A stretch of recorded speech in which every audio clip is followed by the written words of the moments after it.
Okay, so this is Carlos's wife on her favorite horse, and she's a dressage gal. Um, Actually, she's a well-known dressage instructor, and she loves this horse, and you can kind of tell she's dressagey.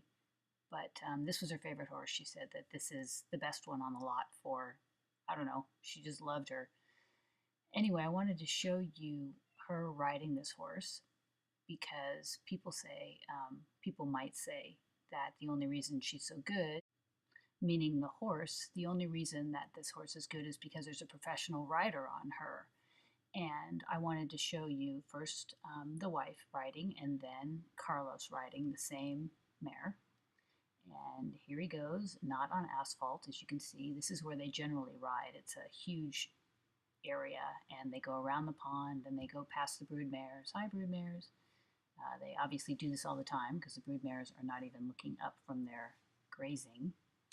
Turns around, goes back up the hill, and you can see how soft this dirt is. Their whole place has tracks all around it for them to train, up, down, flats. They have the wood in certain areas that they can listen to the footfalls. But this is pretty amazing that this mare just keeps on going. At least I think it's a mare. That's my memory.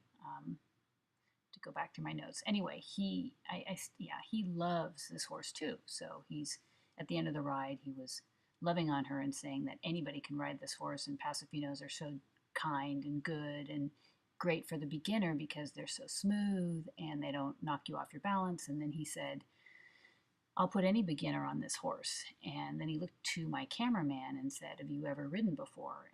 And my cameraman said, no.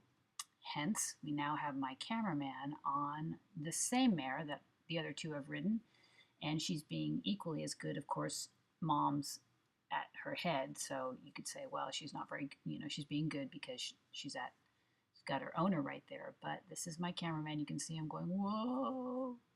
But his body's barely moving, which is what's so fabulous about these horses. I mean, he's certainly not being thrown off balance. And look at her ears. She's like, what's going on here? Who is this guy? Okay, so then my cameraman says, I got this. And he goes, I can do it on my own. Horse riding's easy. I can do this. Actually, it's a well-trained horse that makes it look easy, but these kinds of Paso Fino horses with their smooth gait don't throw you off balance. Here he is, right, left, right, feeling like a pro. And then Carlos says, move her up. Show her feel what she can do. And he does. Look at that. An amazing horse. An amazing day.